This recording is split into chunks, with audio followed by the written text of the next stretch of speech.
ourselves. Great. Did you get the little recording thing, Hilda?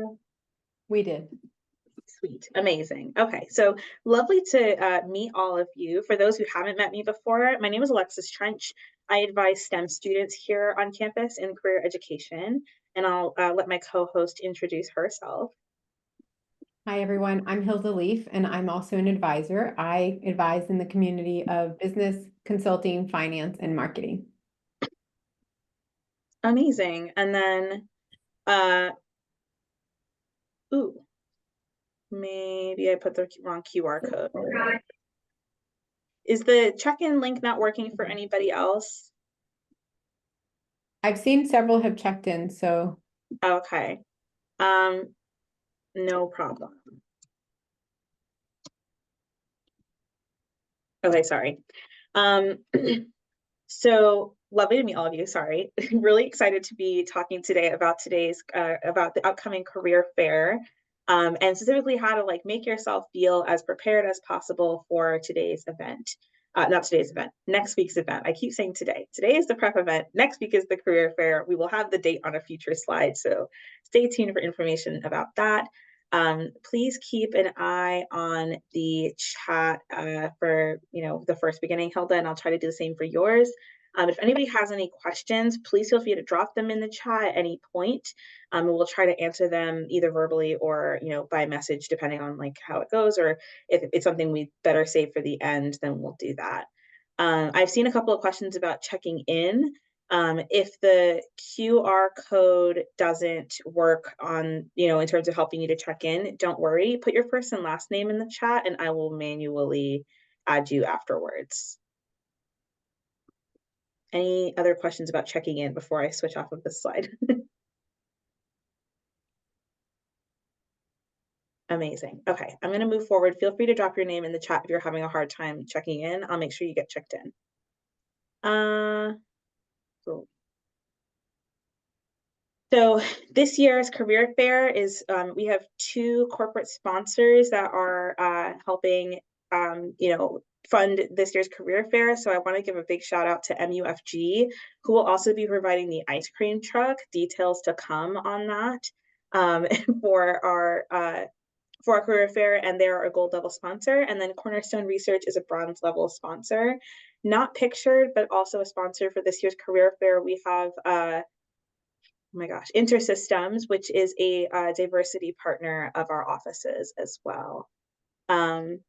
If you can check in at the Q, is anybody not able? Okay, if a lot of people are not able to check in at the QR codes, it seems like a pretty long list. Let me go ahead and make a new link for that, and I'll share it at the end for check-in. Okay, so because I wanted to know how many people were struggling, but it seems like a lot of people are struggling. So I'll go ahead and make sure I add a new link for that. So you don't need to send your name in the chat. We'll make sure that you get a check-in link at the end. Okay, moving forward. So a broad overview of what we're going to talk about today. First of all, we're going to give an overview of the fair and information generally that every student should just know before you step in about what to expect, etc. Then we're going to talk a little bit more about showing up. So how to prepare before you step into the fair, thinking about things like dress code and resume preparation, etc. Then we're going to talk about engaging and connecting during the fair. So kind of how how to prepare yourself for interacting with different employers.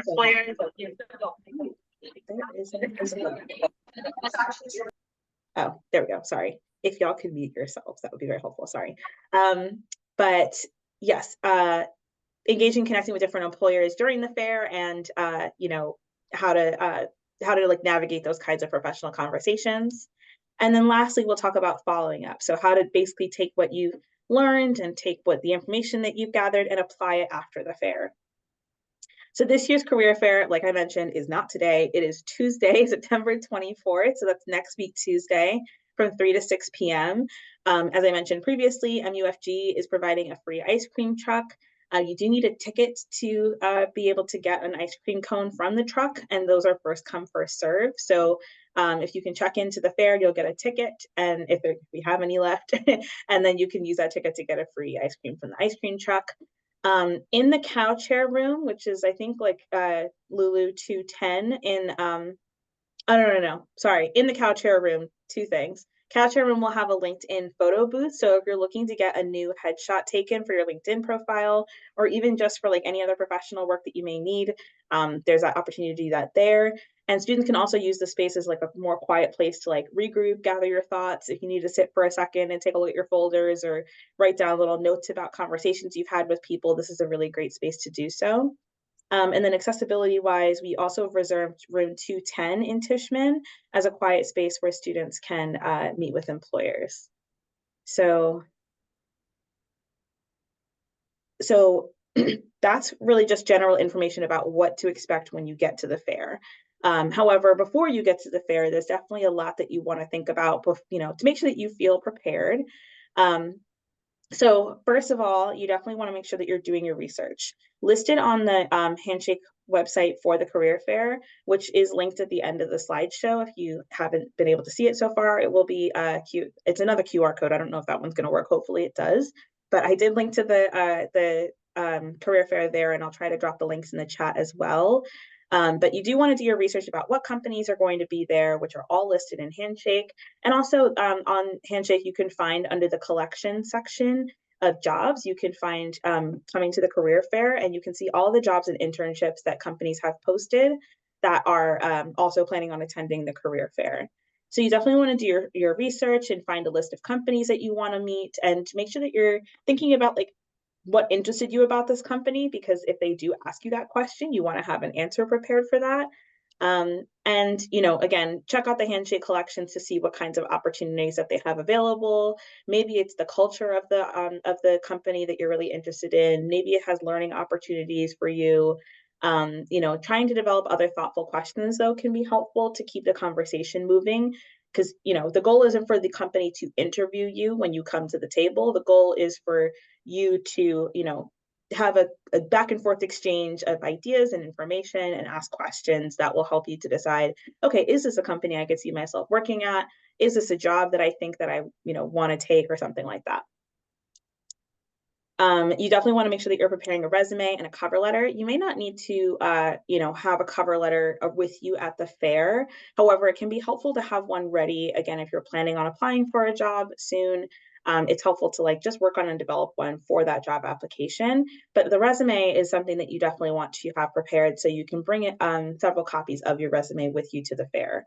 I would say probably at least 10 copies, but I would say like N+3 at least for how many companies that you're interested in meeting with. So if you want to meet with 5 companies, bring 8 copies of your resume just in case, because you want to make sure that you have a couple of extras in case you rip one, drop one, step on it, crumple it, etc. That you have a couple of backups.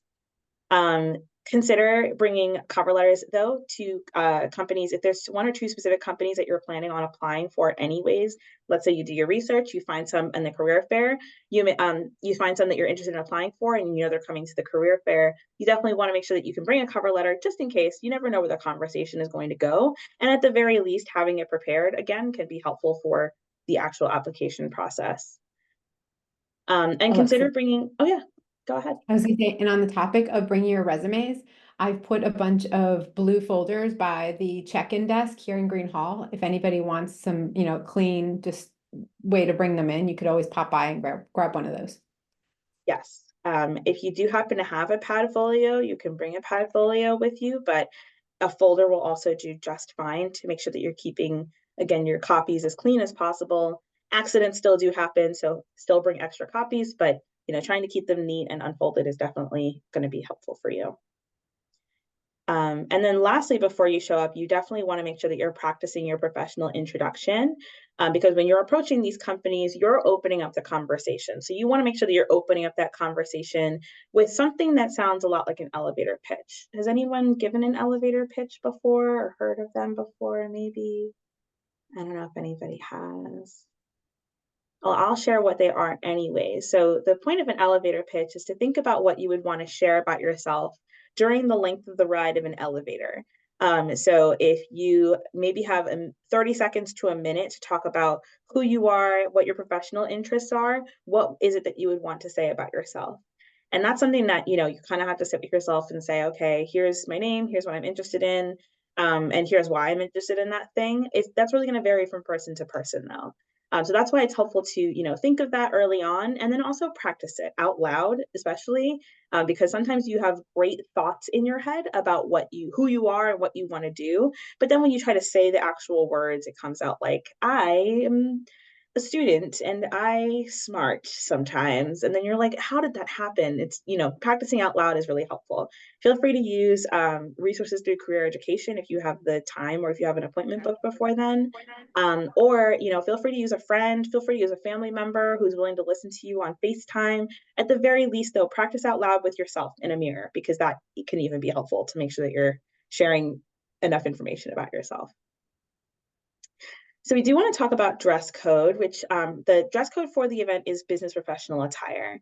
However, our goal with giving that dress code is to have you all think about how you are perceived professionally, but also the goal is not to, have you all squeeze into boxes that you don't feel comfortable in.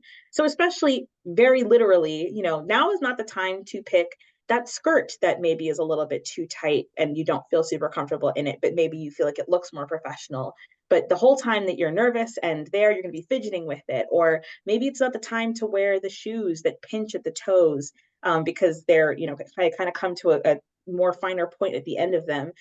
Or they're just like a leather or a material that isn't the most comfortable. Is that really the shoe that you want to wear? Because when you're nervous and when you're stressed out, you tend to think of the things that are bothering you physically, and you don't want to be like fidgeting back and forth because your shoes aren't very comfortable, or pulling at your sleeves because your sleeves are just a little bit too tight. So, try not to shove yourself into clothing that doesn't literally does not fit you or does not make you feel comfortable.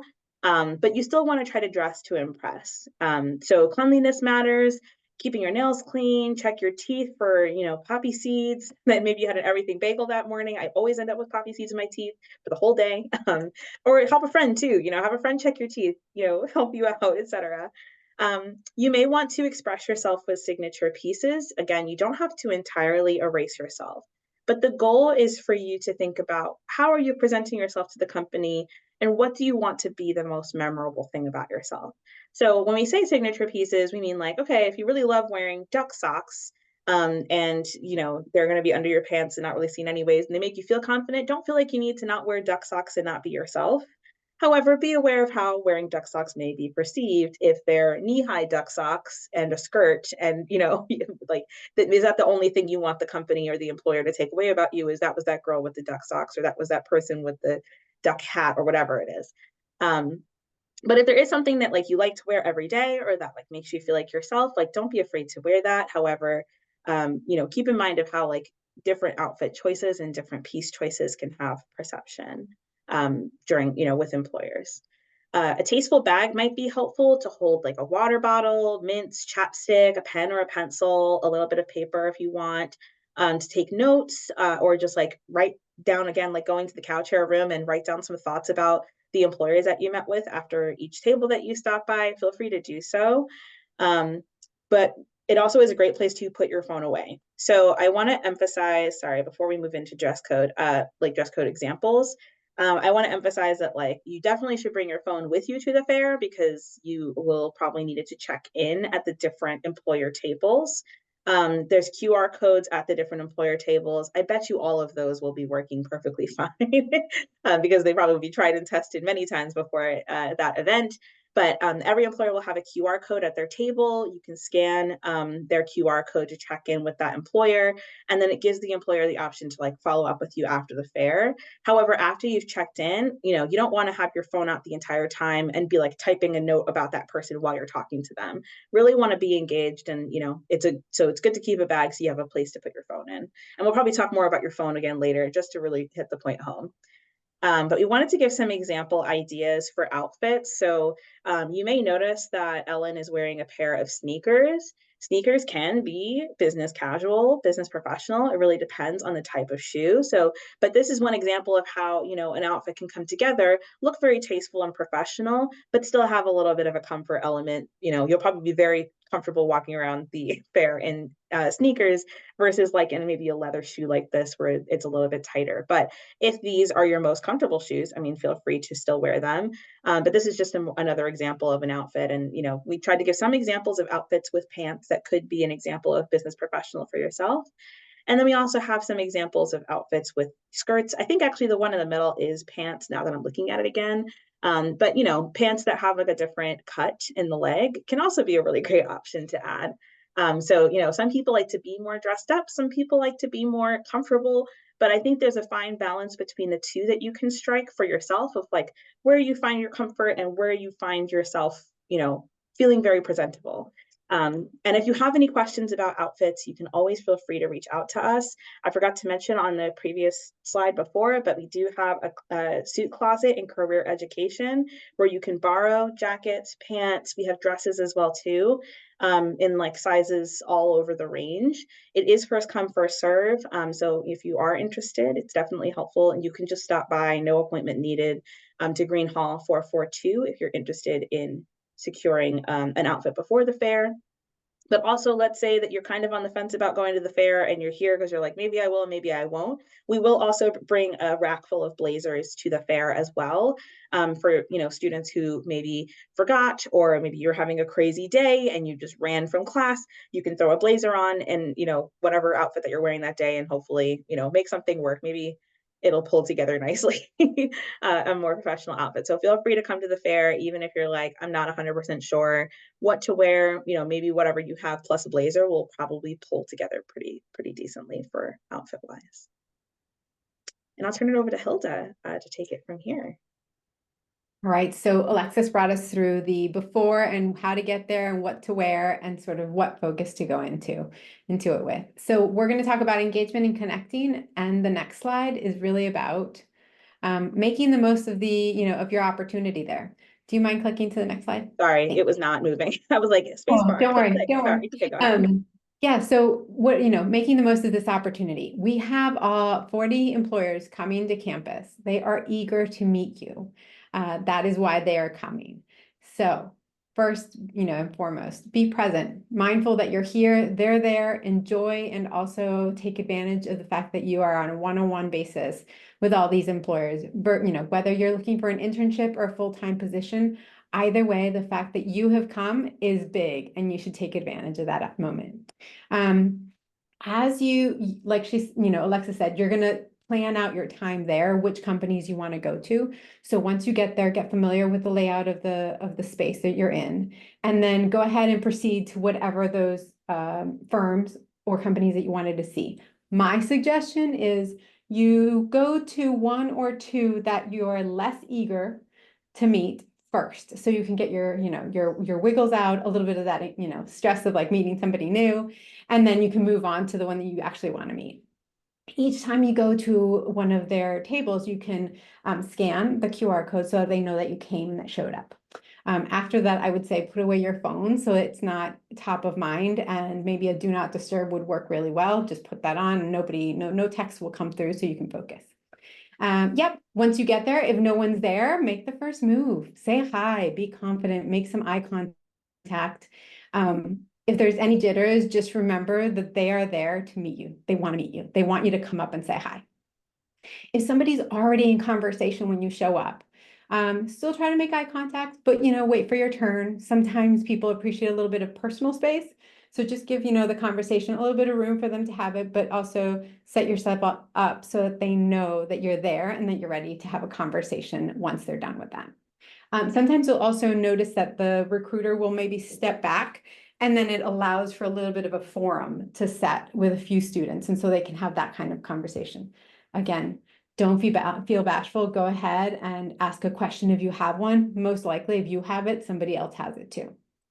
The next thing was, you know, if you had an opportunity, introduce yourselves and use that short little elevator pitch that Alexis was talking about preparing beforehand, so that you can say that when you meet somebody. And you'll know when you get there that you will have to project a little more than when you're practicing in front of the mirror by yourself in a quiet space. So just remember that it will be kind of noisy. And then ask them the questions you're really, you know, dying to know about. You've already looked into them. You've looked at the company. You've looked at the website. You got an idea probably from friends and others on like what you're interested in knowing about this company. Maybe it's the culture. Maybe it's about you really want to know how much of a certain skill they really are looking for. Or maybe you've seen that they have a position, but it might not be a perfect fit. So you're curious if there's other positions that they have open. All those are fair questions. There might, you guys will come up with many, many more. And then finally, there's a good chance that you're going to collect a bunch of business cards. So you can either with your pen or pencil on the back of it, make a couple like keyword kind of notes to remind yourself about the person or about the conversation so that you can capture those and move on. Truth is, sometimes a business card has something pretty or a dark background and you can't do that. And so many times I kind of step to the side and on a sticky note on the back of something or on a piece of paper extra that you brought along with your resume, you can just do the same thing. Name of company, couple keywords, and then you move on. If at the end of the fair, you're like, oh my gosh, I spoke to so many people, I'm going to forget all this. Walk into that Tishman room that we've reserved, take out your phone and start writing or start doing a memo into the phone. Either way, it'll really help just take all that, current fresh memory and drop it into a place. But those are some suggestions on how to be able to make the most of this time.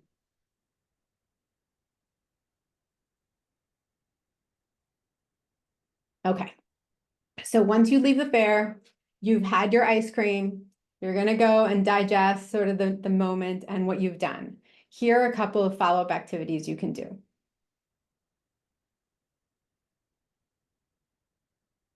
Sorry, sometimes it does not let me move it forward with the space bar, and then sometimes it does. So I'm just going to try to click from here on because Good. Okay, so first is first. So for those conversations that you had that you're like, wow, that was really meaningful, or oh, I actually really learned something from that, or it was the top 3 firms that you really wanted to talk to. You've obviously made those notes about the conversation, and now you can follow up with a thank you. Thank you so much for, the conversation we had. It was really insightful. And allows you a little bit of follow-up, but also an opportunity for you to make one more personal connect or touch point with them. And so you can do that. You can ask follow-up questions. Maybe you thought about it and you're like, oh, I really didn't get to explore that with her. Perhaps maybe she could elaborate a little bit. You can follow up that way and just ask in your thank you. Thank you for coming. And also I was thinking, and you can ask your question. And then finally, depending on the conversation you had, you might have gotten to the point of talking about an actual position, or maybe you didn't. So lots of times employers will come to the fair with a job in mind or a few that they're looking for. But sometimes, more in these days, there are companies that come just as a warm introduction, an opportunity to meet potential applicants. And so this is also like, depending on the conversation, this would be a moment that you could say something about that. The other point is personal reflection. I think this is actually one of the best things of a career fair. You walk away and you say, well, what went well? So it might be as simple as, you know what, those shoes that I bought the other day are really comfy. I should continue to wear those for interviews and career situations. And then it might be as simple as like, I really did not enjoy wearing that shirt. It was so uncomfortable and it made me not be able to focus on the conversations that were so important. Or it could be more about the employer. It could be the conversation or in your head that says, you know, it went really well. I was so surprised at how much I enjoyed the conversation with Cornerstone. And actually, you know what didn't go well was the conversation I had with this other employer. I don't think I conveyed myself in the best light. And so that gives you an opportunity to step back and take the next few weeks to sort of hone in on the things that didn't go well and really take advantage of the ones that did. And then finally, that's part of the what else did you learn? What else? Was there a company that you didn't expect to hear or talk to that actually opened up a whole new path? Or maybe somebody mentioned an opportunity that you really weren't thinking about. And how is that gonna, what could you do with that moving forward? So that you picked first as your burner company actually ended up having a really great opportunity that you'd be interested in. And to that point, Alexis, I think that sometimes people make a difference, right? You have an opportunity to meet new people. You don't know any of these recruiters, and some will give you a warm and fuzzy that you didn't expect, and then that kind of leads to a better conversation. And then you reach back out, and the next thing you know, you're going back and forth about a position. So yeah, it's kind of a surprising element. Okay, so the third and last one that we wanted to mention is actually connecting or continuing to connect with Career Ed. you guys can call us. The one-on-one advising, we're here. We have appointments in Handshake. You can follow up with us and share your experience. And like, if there's a question you have or you're not sure how to navigate the next step, let us know. We're happy to help. And also the PCM programming. Do you want to tell them a little bit about that one, Alexis? Yeah, so we also have peer career mentors in career education. They will have a list of programs as well in Handshake under the event section, like resume workshops, cover letter workshops. They do a lot of our core programming events regularly throughout the semester. So keep an eye out for those as well. And they also do virtual drop-in hours where you can meet with them as well. I also do drop-in hours on Mondays from 1:15 to 2:15 in Science Center L136. You can find those as well under the event section on Handshake if you look for STEM drop-ins. And that drop-in hour is also only just for like resume and cover letter revisions. But if you do need to have that revised, it's first come, first serve. Whoever gets there first will help out. And if I'm not able to get through the whole list, I'll do my best. But just wanted to make sure you have like your options for connection, both with an advisor and also with our peer career mentors that do a really great job with helping take your resume from here to here, and then we can even maybe add on more, but it's always really great to start somewhere. That's right. Oh, and I also wanted to shamelessly self-plug the Fall Tech Series.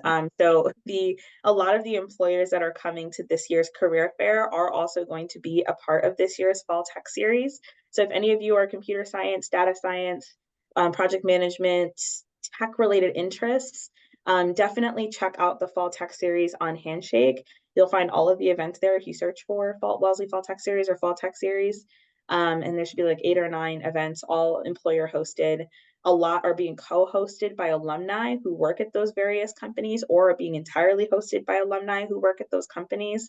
So it's a really great opportunity to also connect with your Wellesley Sibs and ask the questions of like, you were here in my position. How did you get to where you are now? Or, what has your experience been like so far? And, what next steps do you see yourself taking? Or what are some things looking back that you wish that you would advise yourself differently on or whatever? Or like, what advice would you give to somebody just getting started in my field? So on and so forth. So yes, definitely would recommend attending those events as well if you're looking to reconnect with employers or to ask more questions of Wellesley alums at those various companies. And there'll be a lot of opportunities to learn skills too, like resumes, cover letters, technical interviewing workshops, etc. So feel free to check that out on Handshake as well. And something we didn't mention on that slide, but I'll bring it up, is if for some reason you can't make it to the career fair, you're planning on going, something comes up, you get sick, whatever the case is, know that a lot of them are doing on-campus events. And so if you can make some of those events, that would also get you in front of them. And that's kind of the name of the game, is getting in front for them to actually meet you and get, a face-to-face with like being able to tie your name to an actual person. Okay, so last slide. If you have questions, we're happy to answer them. We just wanted to put a couple things here. First is the top QR code is to the career fair on Handshake for you guys to sign up. I think it'll be really helpful to to understand who's coming. The one on the left is the Olin Career Fair. That's also happening relatively soon, as is the Babson Career Fair, which is on the right. They're So we all wanted next week, actually, back to back to back. So it's Wellesley on Tuesday, Olin on Wednesday, Babson on Thursday. So if you can't make one fair, feel free to go and check out one of those other fairs. They will have different employers at some of those fairs as well too than we have coming to Wellesley. So if you're like, oh, I wanted to find more of, biological sciences, like check out the other fairs, see if you can find some more employers in that field. Or maybe sometimes they have an employer that's a fan favorite. I think Coca-Cola is coming to one of them. I can't remember which one. Babson. It might be it's Babson then. Yeah. So if you're like, oh, I love Coke and I've always loved drinking Coke, I really want to check out opportunities there, then go to the Babson Fair in addition to the career fair. But if you're unable to make the fair next week, all of the same tips that we've applied apply to any career fair that you may go to. So, please feel free to take this information and apply it as you need. I did also drop a link in the chat to check in if you haven't done so already. Please let me know if that one isn't working. Okay, no worries. If you're still having a problem, please send me a PM. And this time I'm just going to add people because if that link's not working, I don't know how to get this to work. So We'll just put them in afterward. That's fine. yeah, we'll put them in afterwards. But Any questions for us? Thoughts, concerns?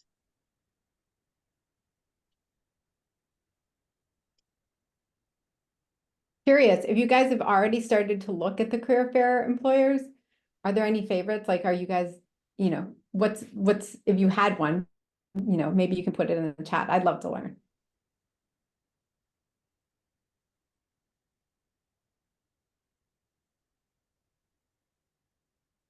Is this, the first time that you guys have gone to a career fair? Has anybody been to the fair before? Yeah.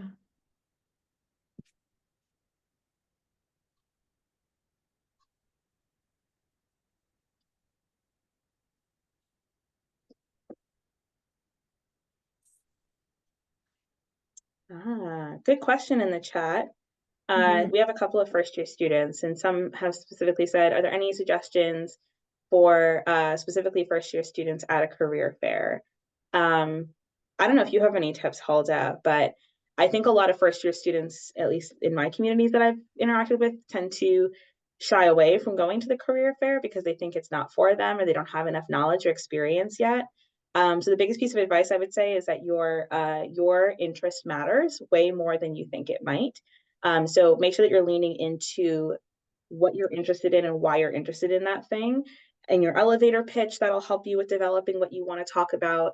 But then also, as you're connecting with companies and looking for shared interests, think about what are your top skills, what are your top strengths, and how can you incorporate those into conversations with companies? Like, I'm somebody who's really great at time management and keeping things organized. What kinds of opportunities are there to apply those skills in opportunities at your company? That could be a really great question that doesn't involve any specific like technical programs that you know how to use or specific financial knowledge that you have or anything that's like really in depth. It's just really focused on your strengths. So keep in mind that your interests and your strengths definitely matter. Hilda, did you want to add anything to that one? We have some other I have some DM'd messages directly to me that I'll Okay. also I was going to post. say, Kate, thanks for asking the question about first years. I do know there are a lot of internships in this career fair that they are looking for. I would put it out there, and see what they say, because sometimes they can make adjustments based on what they're hearing. I would also take advantage as you're getting feedback. If you're hearing something that you're like, oh, that's interesting, I didn't think about that. Or maybe if it's, for next year that it's a company you really like specifically, but they're only looking for a sophomore for, the internship, it opens up a communication path that you might be able to carry throughout the year so that next year you're the first person that comes to mind. It's a really good point. We have a few other questions that were DM'd to me, and then we'll go back to the group. If you do have any questions, if you can send them to everyone, that's really helpful, just so that way if other people have the same question, they know what it is, but I will read them out loud anonymously. Someone was asking if we have, if they have a restricted time period that you're able to work at a company. For example, if you're taking 2 years before medical school, graduate school, etc., is that something that you should be transparent about with employers at the fair? I agree, Hilda. Yeah, I wouldn't say that that's, something you need to get into. A lot of people worry about like honesty in job applications and, feel like they need to share a lot of information in the interest of honesty or transparency. But you don't need to be as transparent as I think as companies wish that you would be, because that would be helpful for them to know, like, oh, I'm taking 2 years from medical school, and they can think, oh, is that really helpful for our business needs? No. Okay, well, we won't interview you. But you don't want to take yourself out of the race if, because you're probably applying for some roles that have high turnover anyways, and, are typically for, students that are going to medical school, but you don't necessarily need to like broadcast that up front. I would just, explain why you're interested in the roles in terms of like skill development and, why that opportunity is going to help you maybe somehow in your future career pathway.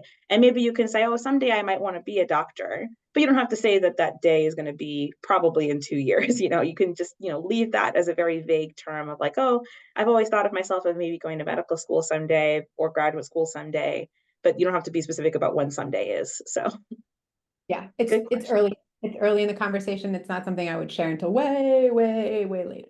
Like after you're hired, preferably. So Because quite honestly, there's so much between now and the day that you get, you start doing a job.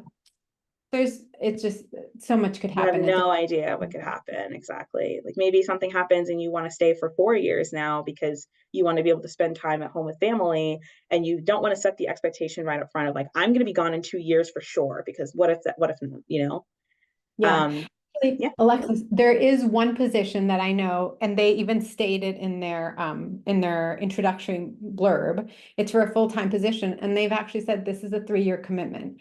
And that's fine. I think that's sort of upfront, and that's good for people to know, so that if you plan to go to grad school in a year, well, this one wouldn't be the right choice. yeah, There's absolutely. a question in the chat that Oh, hold talks on. about, I have one more DM'd question oh, that go came for it. in first. No worries. Someone had asked, are there opportunities for sophomores at the career fair, or are opportunities in internships specifically geared towards juniors? And are there any resources to reach out to companies at the career fair if we can't make it? Really good question. I'm going to start with the second part of it. We do have a really great resource on informational interviewing that I will drop in the chat. It was also on it was a QR code in a previous slide, and I meant to mention it, but I completely forgot. So I'll put it in the chat again to so you all have it. But the informational interviewing resource talks about like how to connect with just about anybody. You can use it to talk to faculty, to network with recruiters, to network with alumni, like anybody that you want to ask questions about their career pathway. It's a really great resource to do so, because I think the main question is like thinking about the purpose of the conversation and why you're doing this outreach, because the goal is not just like, hi, do you have a job? That's a very uncomfortable conversation point to start from. So it talks about like, and giving yourself like other ideas of how to structure the conversation to really gather a lot of information, as well as, explore job opportunities without specifically asking them, can you hire me? Just another reminder, if you're posting a question for the chat, if you could put it in the full chat so that we can all make sure that we're going in order, that'd be super helpful. But yeah, so the informational interviewing resource I put in the chat would be really helpful for figuring out like why to have conversations with people, where to find people. There's content about that. There's also template emails for outreach, and there's also a list of sample questions in case you're like, I have no idea what I would even ask somebody if I just were to set up an interview. That gives you some ideas of what you can ask these kinds of people besides, do you have a job? So I love this resource. It's really helpful for structuring conversations with people if you're not able to go to the fair. You could use it to reach out to recruiters and other contacts, alumni who maybe work at those different companies. And the other part of that question was, are there opportunities for sophomores at the career fair? Absolutely, there are. You do have to, go about finding them, because every company is a little bit different in terms of what they're offering. However, a really great place to start would be on Handshake under the career collections for, coming to the fair. You can filter jobs by coming to the fair and be able to find out what employers are looking for in terms of interns, and also look at the qualifications, but don't get too hung up on like the years that they put for, sometimes it's a very rigid, like we need to have juniors because we're only looking to recruit from this pool. But sometimes it's not that rigid. So really make sure you're reading the job descriptions and, estimating, don't overestimate how much they might be they're looking for from a job description. You don't have to match every single thing that they are looking for to be able to apply for the job. So if you meet a decent number of applications, why not throw your hat into the ring? And even if there aren't any specific opportunities available, again, you could be sowing those seeds for future connections with employers, as you're moving towards junior year, and use this as a really great opportunity to network, connect, make connections. And next year, when you are a junior, you could have yourself really well set up for an internship. So still definitely worth going. Hilda, did you have anything to add to that one before we move on to other questions? There's so many questions in the chat now. I love it. I only see the two that came up. I was going to say the only thing I would add is for the junior sophomore question. Yes, there are opportunities for both. I would lead with the ones that say your graduation year and then go from there. If there's some company that you like and they don't say junior, we'll still ask, follow up with a question. You never know. But the truth is, at least in consulting and finance, their pipeline is so rigid that they really are looking for specific years.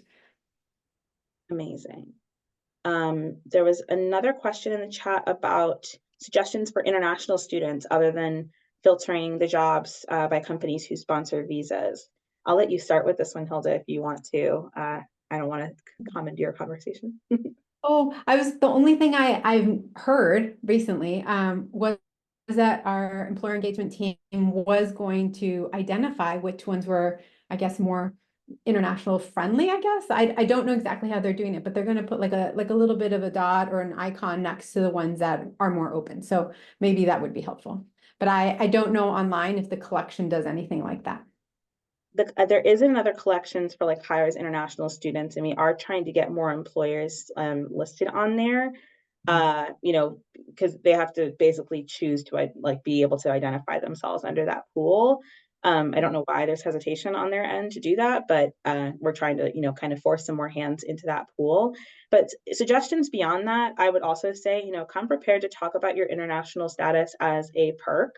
A lot of international students always like to start the like conversation like, oh, I know I'm international, but, or like, oh, I'm, you know, I like they kind of talk about like it's a negative thing.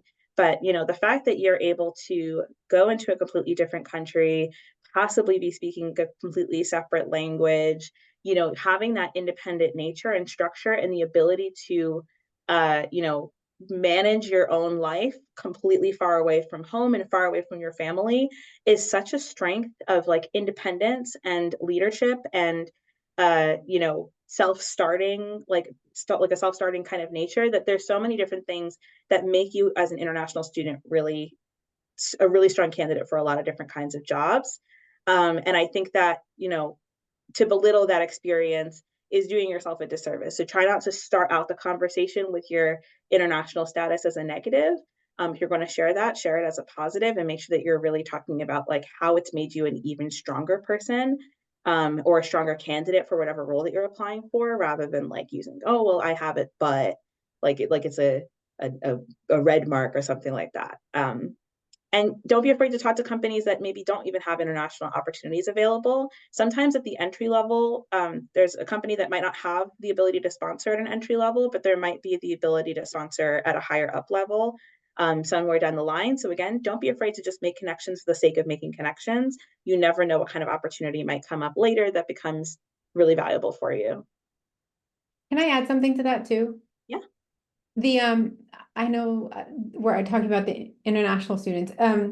Sometimes I think that if you're going to bring it up, you have to be ready to also be an advocate for yourself. Like if you bring it up and they might automatically say like, oh no, we don't, you know, we don't sponsor. You have to advocate because they might not know that you don't need them to sponsor you, right? Like that there's a short path or a path for you to be able to come in, do meaningful work, but that it's, you know, in a lot of industries, like in consulting and finance, you're not there forever. So it might be short-lived, but you can continue the conversation. You just have to be ready to advocate and kind of teach them a little bit. That was a really, really good question, by the way. I know you had a follow-up question about including that in your elevator pitch.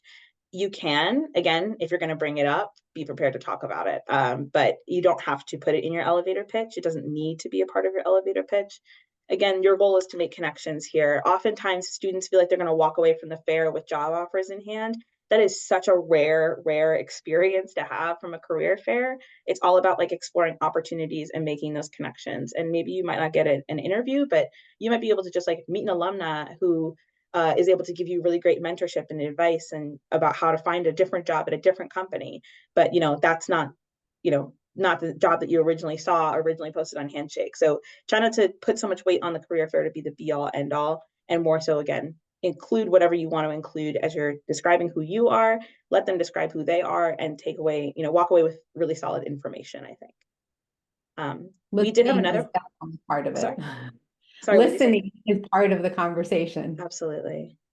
100%. We did have another question, perfect segue into talking about elevator pitches. What are some tips you have for elevator pitches, and should I give brief points to my experiences or more of my interests? I don't know if you want to start that one. Hold on. I was gonna say, I kind of have to say something to both. So a short elevator pitch should not walk them through your resume. Think 30 seconds. If you time yourself, you'll see how short of a time that is. You'll realize quickly that you can't walk them through all your experiences. I think you need to really think a little more high level and maybe say to your, you know, in your head, look at the resume and say, I think these are the three skill sets I bring to the table in general. Like this is how I could be of value for a company. And so it's not about the experience, it's about the skills. And then you can do a better job in your little elevator pitch to say, I'm a very strong X, Y, and Z. Or, through my experiences, I've really gained, strength in these three categories. And that can be the way you bring your resume in, but it has to be short. So that's the how to pull your experience in. And then more about your interest. Yeah, you can tell them what you're interested in for sure. I think sometimes if you're talking to a firm and they do antitrust, you might want to say, and I'm really excited about the intersection between my major and antitrust. And that might spur a whole conversation because they'll be like, really, tell me more. So that is part of it. Yeah, I 100% agree to all of that. Because again, you do want to keep it like as short and sweet as you can. But it's easy to like, again, focus on every single experience. And I think it's way better to think about like the learning outcomes and try to couple your experiences by what you gathered from them as opposed to like what each one of them provided for you. Um, Great question with that. One more question I got directly was, is it worth attending if I don't have much on my resume or if I mostly have high school things on my resume? So this is a very common question we get from first and second year students about like, oh, I don't have a lot of experience. I don't really bring much to the table. There's no way that I'm qualified enough for an internship. When the reality is like, absolutely you are. And there's definitely a lot that we can talk about in a one-on-one advising appointment about how to develop a resume that emphasizes more of your skills. What I would say is try to just like start by making a list of everything that you do have. And if you're a first and second year student, it's still okay to have things from high school on your resume because you just got out of high school. How you haven't had enough time to build a whole resume based on college experiences because you've barely been in college. So don't be afraid to keep those experiences that you have from high school.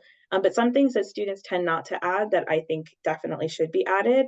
A list of relevant coursework can be really helpful to be like, I've taken AP chemistry, AP biology, whatever, or I've taken like these kinds of coding classes or whatever.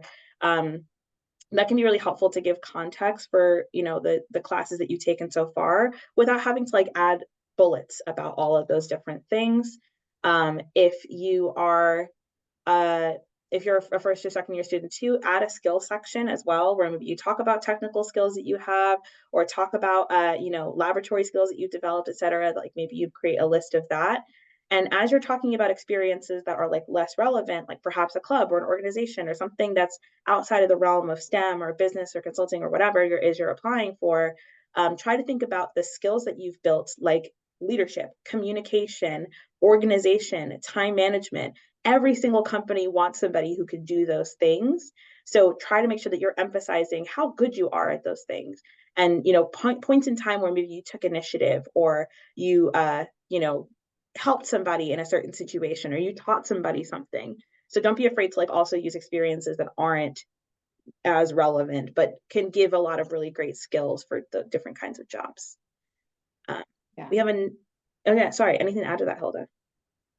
No, I was saying you guys become such strong writers. It is a lost skill that people in the business world, in industry crave to have. So I just say that because I know sometimes there's some skills that we don't even think are, important, and yes, they are. We have another question. What if you are a senior with no internship experience? Should I not bring or hand out my resume? I would say very similar application to what I just mentioned before. So if you have no internship experiences, what have you been doing? Like, have you been a part of any clubs? Did you have a job because you needed to make money? Did you volunteer as a part of any organizations? Did you go on a service trip one time? Or have you been to a conference or presented at a conference? Or did you maybe do a hackathon if you're in the tech industry, or maybe participate in like a business boot camp or a finance boot camp or something like that? Maybe it's even like class projects that you've done that you're really proud of, and you maybe want to add a project section where you talk about how you built and constructed your own analytical system to define whatever. Or maybe it's, I don't know, I don't have a good finance example or a tech example actually. My background is in animal science, but I don't know if you have an example of like a project that maybe students will talk about or whatnot. But I've seen a lot of CS students share like this project from one class about the Bechdel test. And I love seeing that project on there because it talks a lot about like how they went through the process of filtering movies, and basically assigning them a score based on like how closely they align to like the Bechdel scale. So yeah, if you have projects or other opportunities, I would try to think outside of the box about what kinds of experiences you're choosing to highlight on your resume and how you're choosing to highlight them. And what skills are they highlighting about you? You know, again, every single company wants somebody that has communication skills, leadership skills, the ability to work well with other people. So, you know, if you can give examples of how you've done that, even in a Taco Bell job, like, you know, you can build those kinds of skills, or customer service, working with customers, understanding their experience and meeting them where they're at. That's a big job too, that, you know, a lot of different kinds of business and tech related positions involve. So don't be afraid to think a little bit outside of the box for Yeah. experiences as well. I was going to say for consulting and finance and business and marketing, it's even if you haven't had a solid, formal internship, if you've done, you've been working in a lab, whether it's a qualitative or quantitative lab, or if you worked with data because you were on a project for your class, or if you did research as part of, another opportunity at MIT, or I'm sure that there are things you are not thinking about that you could definitely include. I'm happy to have a conversation around that and see how we can boost your resume for sure. Amazing. I am going to drop in the chat for everyone a PDF, prepare for the fair checklist that our employer engagement team put together as well, to just kind of recap everything that we said here in a PDF. But as I mentioned before, we will be downloading this recording and sharing it with students in case you do need more information beyond the checklist. But I think it's just a good reminder sheet. But we have a few minutes left if anybody else had any questions. All of these were really great questions, by the way. I know sometimes students feel like I don't want to ask the question because it's a dumb question. None of these were dumb questions. All of these are very commonly asked questions that Hilda and I have dealt with students that have the same question every day. So.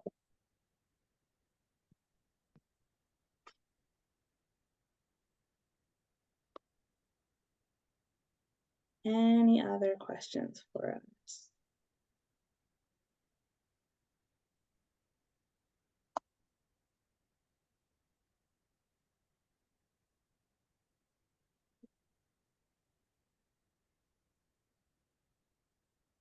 Oh, we have, I think, one more. Let's see.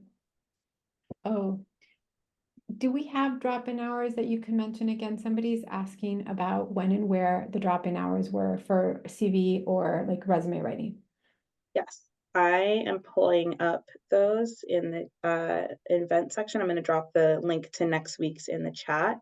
I will not be at next week's drop-in hours. There is a tech series event at the same time, but my boss, Christopher, will be there reviewing resumes and cover letters.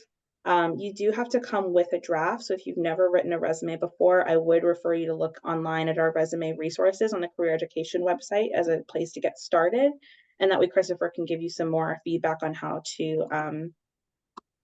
to develop it more, or like add more content, or think about what you want to add next. But I will put the link for the STEM drop-in review session in the chat for students who are And I'm actually going to add a different link right after you to everyone on resume writing. There's a PDF that's on our website that I tend to use a lot with students that shows you four different examples.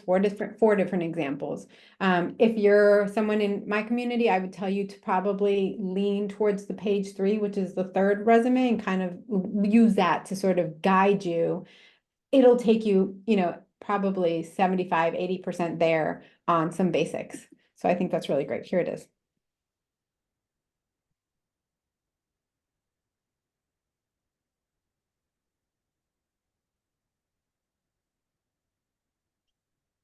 And I'm also saving the chat as well. So I'll try to put together all the resources that we've put in the chat as well for a follow-up to everyone who's checked in. So, and if you message me about checking in as well too, I will make sure you get checked in. Any other questions in this last minute for us?